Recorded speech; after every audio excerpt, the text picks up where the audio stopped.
요즘 집값이 올랐다 올랐다 하잖아요. 예. 얼마나 올랐죠? 아까 뭐 짧게 얘기해 주시긴 했지. 이거 국토부 자료였는데 문재인 정부가 2017년에 출범을 했고 그때 분양한 아파트 기준으로 했을 때 네. 한 이제 4년 만에 130%가량 아, 그럼 2배 넘게 오른 거네요. 그렇죠. 네. 어떻게 보면 신축인 거잖아요. 네네. 그래서 이제 더 크게 오른 측면도 없지 않아 있는데 1990년대에 지은 아파트가 제가 지금 전세로 살고 있는 데가 제가 처음에 전세로 살았을 때 매매가가 6억 5천이었어요. 실거래가가 13억을 찍었거든요. 집 살 걸 그랬다. 예. 많은 후회가 드네요. 그렇죠. 근데 또 8천이 없었죠. 그리고 네. 제가 그때 당시 가슴 보금자리 론에 대해서도 몰랐고 집을 이게 사야 되는지 말아야 되는지 이런 판단도 안 썼고. 그쵸. 사실 이 생각이 있었어요. 저 같은 경우는 예. 아유, 집을 모아라 사. 그렇죠. 조금이라도 더 모아가지고 빚을 적게 내고 사자. 그렇죠. 이게 저의 마인드였어요. 그리고 이제 우리나라 같은 경우는 좀 다른 나라와 다르게 이제 전세 제도가 그쵸. 있잖아요. 네. 어차피 내 돈 주고 다시 받을 수 있기 때문에 네. 거주하는 데 있어서 큰 문제는 되지 않았기 때문에 많은 사람들이 뭐 꼭 집을 사야 된다 이런 생각을 가지고 있지는 않았죠. 네. 좀 출산율이 적어지고 그쵸.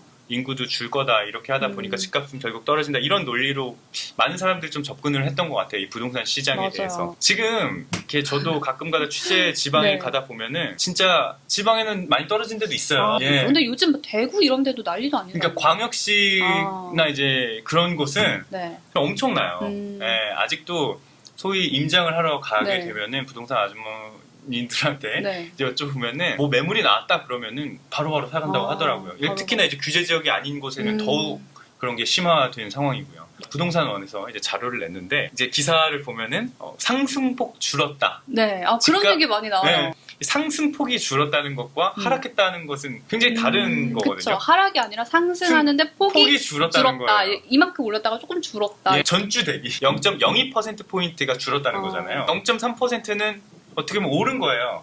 론적으로 따져봤을 때는.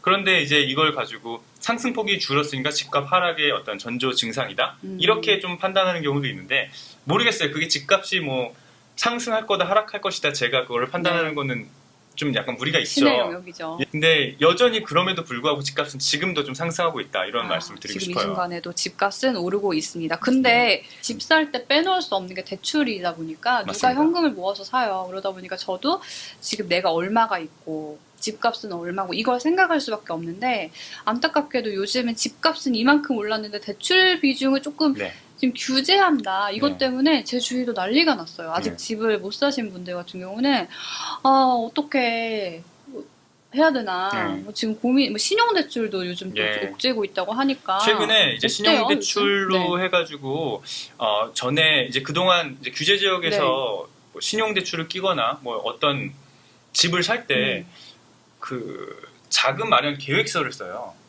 저는 안 썼는데. 네, 저는 썼어요. 저는 그 규제 지역이 아니니까. 예, 뭐 해서 뭐 부모님의 어떤 그런 걸. 예, 뭐 자금을 빌렸다거나 네. 뭐 신용대출을 뭐 얼마 꼈다거나 그런 걸 세세히 적어야 국토부에 그걸 제출을 해야 돼요. 국토부에. 문제가 되는 건 뭐냐면은 최근에 이제 국토부에서 그런 걸 냈는데 네. 신용대출로 1억 원 이상 받고 집을 산 사람에 대해서 은행을 통해서 이제 그거를 사잖아요. 네네네. 그거를 다시 뱉어내라고 나왔어요. 그 기사 봤어요. 예.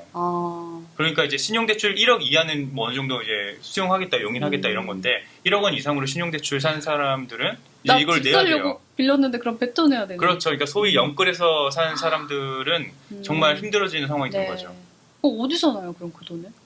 그건 알아서 그러니까 알아서 이제 막막해진 거죠. 지금 막막한 상황이 된 거죠. 근데 그 대출이 그래서 지금 구체적으로 아까 우리가 뭐 70% 빚을 낼 수 있다, 뭐 규제 지역은 60%다. 요걸 좀 정리를 해보면 좋겠는데 주택 기준 투기과열 지구는 9억 이하인 경우 그리고 조정 대상 지역에는 8억인 경우에 일단 LTV 기준 60% 투기과열 지구가 60% 대출이 가능하고 그리고 조정 대상 지역은 LTV 기준 70%까지 대출이 가능하고 집값이 조금 싸면 50%, 60% 이렇게 내려가는데 이게 지금 유효한 거죠.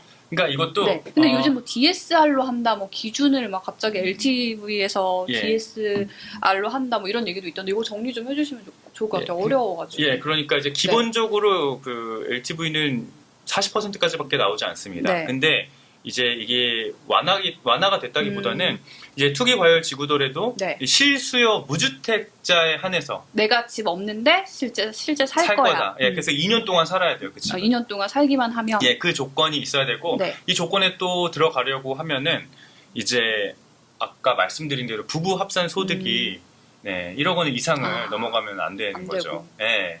그 조건이 됐을 때 여기서 보면 이제 LTV가 기존 50%에서 네. 60%까지 오른다는 거예요. 이게 LTV가 뭐냐면 뭐 네. 아시겠지만 뭐 간략하게 설명드리겠습니다. 네. 이제 주택담보대출 비율이라고 해요. 이제 주택 가격 대비해서 이제 대출금 비율 뭐 이렇게 보면 될 것 같은데 맞아요. 60%니까 6억 기준으로 했을 때 3억 6천까지 나올 수 있다. 이런 얘기인 거죠. 맞아요. 저 여기서 한 가지 드릴 말씀이 네. 있어요. 이거 LTV로 저도 대출을 받았는데 네.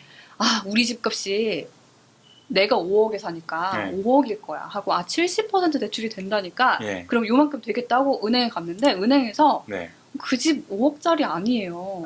예. 이러는 거예요. 그, 제가 네. 그때 제일 고점에 샀거든요. 예. 그러니까 이 집 값은 4억 얼마밖에 지금 인정이 안 되니까 그렇죠. 그만큼의 70%가 된다. 그렇죠. 해서 저도 이제 나머지는 신용대출로 연끌했던 예. 기억이 납니다. 맞습니다. LTV는 그러니까 주택값 대비 낼 수 있는 비제양. 이거 맞습니다. 지금 많이 쓰이죠. 네. DSR은 이제 총 부채 상환 비율이라고 하는데요. 네. 그러니까 뭐 이렇게 간단하게 해석하시면 될 것 같아요. 이제 금융 부채 상환 능력을 소득으로 따져서 대출 한도를 정하는 거예요. 네. 이게 60%라는 건데, 그러니까 이를테면 뭐 예를 들어서 연소득이 5천만 원이다. 네. 뭐 한 사람이 한 부부가 한 세대가. 네. 근데 연간 주담대, 그러니까 주택담보대출 그 상환 원리금. 네. 이를테면 뭐 원금과 이자 합산이겠죠. 한 달에 130만 원씩 내고 있으면 그렇죠. 그거겠죠. 예. 네. 이게 이제 포함해가지고 타 부채 이자 합이 60% 이내만 가능하다는 거예요. 그러니까 이제 신용대출 신용대출이나 포함되는 그렇죠. 이걸로 보나 저걸로 보나 그렇죠. 힘든데 DSR은 이제 신용대출까지 네, 맞습니다. 껴버리는 거네요. 이건 또 이제 총 부채 원리금 상환 비율이라고 해서 네. 사실 말만 다른 거지 어떻게 보면 규제가 더 팍팍해진 거죠. 이게 그렇죠. 올 7월부터 적용된 규제예요. 아. 이제 모든 규제 지역에서 그 6억 원이 넘는 아파트를 살 때 이 규제가 적용이 돼요. 저는 살 당시에 5억이었으니까 그러니까 이게 적용이 안 되는 거죠. 지금은 되겠네요. 예, 맞습니다. 지금은 몰랐으니까. 이것도 그러면 이제 기준을 좀 잡으면은 뭐 예를 들어서 연소득이 1,000만 원이다. 네. 근데 해마다 부담하는 원리금이 400만 원을 넘게 돈을 빌릴 수 없는 거죠. 예, 이게 지금 총 부채 상환 그러니까 총 부채 네. 원리금 상환 비율이 40%니까. 예. 9억 이상은 생현금으로 사야 되는 맞습니다. 거죠. 오늘이 10월 14일인데 오늘 현재까지 네. 업데이트 내용입니다. 여러분. 네. 참고해 주시면 좋을 것 같고요. 그 사업자 있으면 예. 그거 80% 되는 거. 그러니까 이건 네. 어떻게 보면 하나의 편법일 수도 있는데 불법은 아닙니다. 이제 개인 사업자를 가지고 계신 분들이 있잖아요. 네. 그럼 이거를 사업자 대출로 또 대출을 받을 수 있는 거예요. 그러니까 집을 살 때 사업자 대출로? 예, 이게 주택담보대출로만 나올 수 있는 비율이 한정돼 있다 보니까 네. 기존 뭐 신용대출을 끌어서 쓰는 분들도 있었는데 이 신용대출도 1억 원 이상이 되면 이걸 또 다시 회수해 간다고 하잖아요. 네. 그러니까 이제 개인 사업자들은 사업자 대출로 해서 대출을 받는 거예요. 사업자 대출은 조금 그래도 그렇죠. 개인 신용대출과 좀 다른 개념이다 보니까 이거는 규제 대상에 걸리지 않는 거죠. 아직까지는 개인 사업자 대출과 관련해가지고 정부에서 규제를 하겠다 이런 얘기는 없었어요. 이것도 약간 틈새 어떻게 보면은 그렇죠. 근데 틈새. 아는 사람들은 다 그렇게 하고 계세요. 네. 그래요? 맞습니다. 저 개인 사업자 내놓은 거 있는데 근데 이제 그게 수익이 매출 어느 있어야 정도 되죠. 좀 났는지 그것도 봐야 되는데 그것도 은행별로 좀 달라요. 은행별로 예, 구체적인 거 은행 가서 상담해 보셔야겠네요. 그렇죠. 근데 서울은행 같은 경우는 워낙 네. 또 수요가 많기 때문에 타이트하게 볼 거예요.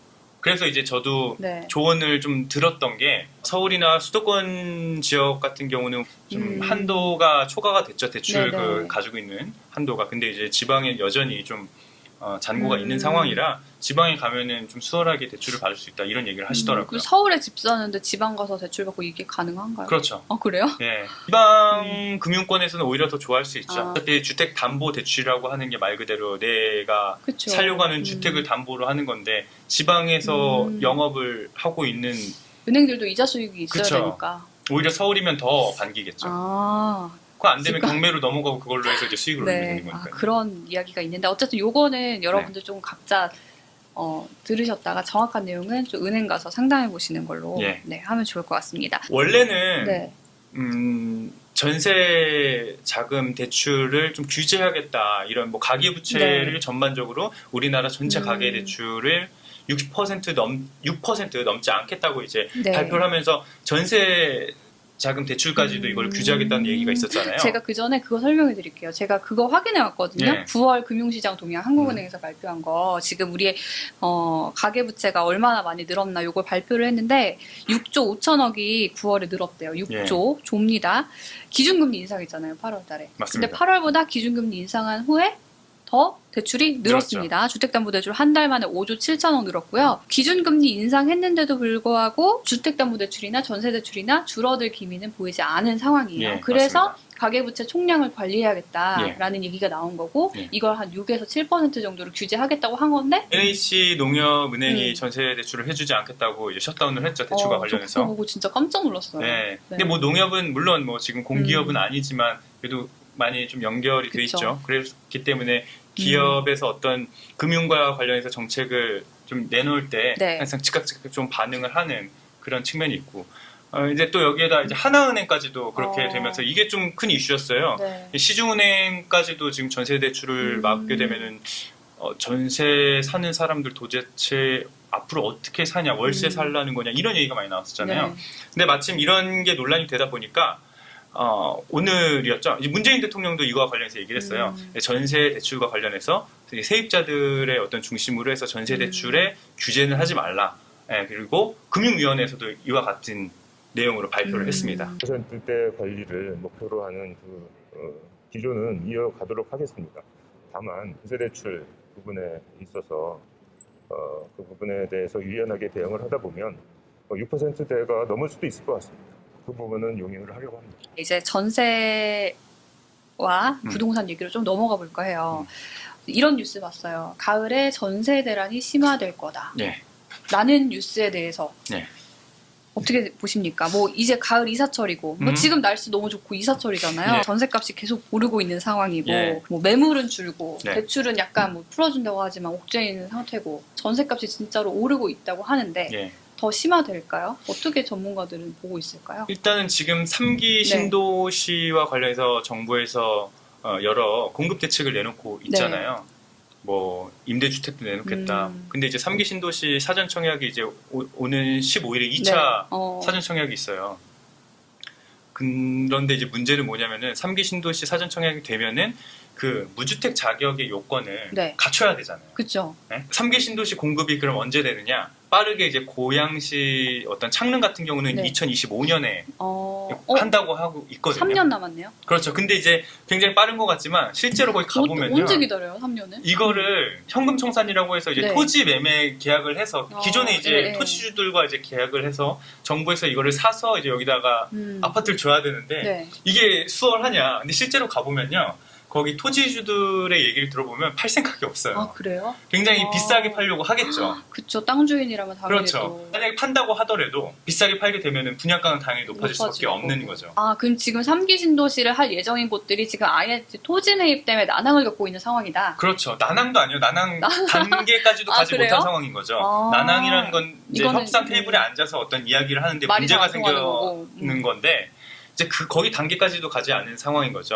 그리고 1차에 했던 이제 성남 복정 같은 경우는 2030년, 빠르면 2025년이라고 하는데 지금까지 정부가 발표하는 것들은 가장 빠른 시일 내라는 전제가 있었거든요. 과연 2025년, 뭐 빠르면 뭐 30년 뭐 이렇게 얘기를 하고 있는데 더 늦어질 가능성이 높다는 거죠. 그러면 그때 사전 청약을 받았던 사람들, 지금 사전 청약을 받았던 사람들에 한해서 이제 2030년, 28년이 됐을 때 그럼 어디 사냐? 무주택 자격을 유지해야 되잖아요. 그쵸. 어디 갈까요? 아, 지금 당장 나의 발을 누릴 데가 없네요. 그렇죠. 그럼 전세를 또 들어가겠죠. 그럼 전세값 비싼데. 그렇죠. 그러면 전세 수요가 당연히 많아지는 거고. 근데 이것도 어떻게 보면은 공급을 더 는다고 하게 된다면 해결이 되겠죠. 전세 수요를 다 지금 당장 받을 수 있다면. 그러니까 제가 뭐 당장 이 일로 인해서 전세값이 치솟을 거다. 이렇게 낙관하기는 굉장히 어려운 상황인 건데요. 지금 전문가들, 저도 이제 취재하다 보면은 전문가들 얘기를 많이 듣잖아요. 이런 얘기는 항상 빼놓지 않아요. 결국은 3기 신도시든 정부에서 발표하는 공급들이 다 장기적인 시각을 좀 그쵸. 이제 전제가 돼 있기 때문에 당장 뚝딱 지어지는 게 아니니까. 그렇죠. 그래서 이제 정부 이제 홍남기 경제부총리가 이런 네. 얘기를 했어요. 전세난이 심화된 거에 대해서 어느 정도 인지하고 있다. 대책을 내놓겠다. 올 연말 전까지 이렇게 얘기를 했습니다. 그럼 그 대책이 뭐냐? 뭐 여러 가지 썰이 있어요. 근데 이제 가장 부동산 업계에서 나오는 얘기가 이제 표준 임대료라고 하는 것인데 이제 네. 그게 뭐냐면은 전세가의 상한가를 정하겠다는 거예요. 아, 그게 될까요, 근데? 그러니까요, 전세가의 이제. 상한가를 정한다는 그렇죠. 게. 이제 뭐 그 각 지구의 단지의 소득 수준을 따져서 전세가를 정해서 그 이상 넘어가지 못하게 하겠다. 이게 이제 골자입니다. 논란이 조금 있을 만한 이슈긴 하네요. 그쵸. 한 네. 단지 안에서도 신축과 구축이 있을 수 있는 그쵸. 거고. 막 로얄층이 있고 그렇죠. 얼마나 민감한데요. 그렇죠. 네. 1층과 8층의 그쵸. 또 선호도도 다르고. 맞아요. 근데 이거를 어느 정도 다 획일화 해가지고 평균을 내서 상한가를 정하겠다. 벌써부터 이 논란이 좀 심화되고 네. 있습니다. 더 이상 이제 나올 카드가 그거밖에 없다. 그래서 지금 이제 조언을 하고 있는 부분이 단기 공급을 늘려야 한다. 전세 수요를 네. 좀 잡기 위해서 단기 공급을 늘려야 한다. 이런 얘기가 나오고 있어요. 이제 이게 전문가들의 시각인데, 그럼 단기 공급을 어떻게 해요라는 이제 질문을 받을 수 있겠죠. 그러니까 이제 기존의 이제 다세대 주택 같은 경우, 네.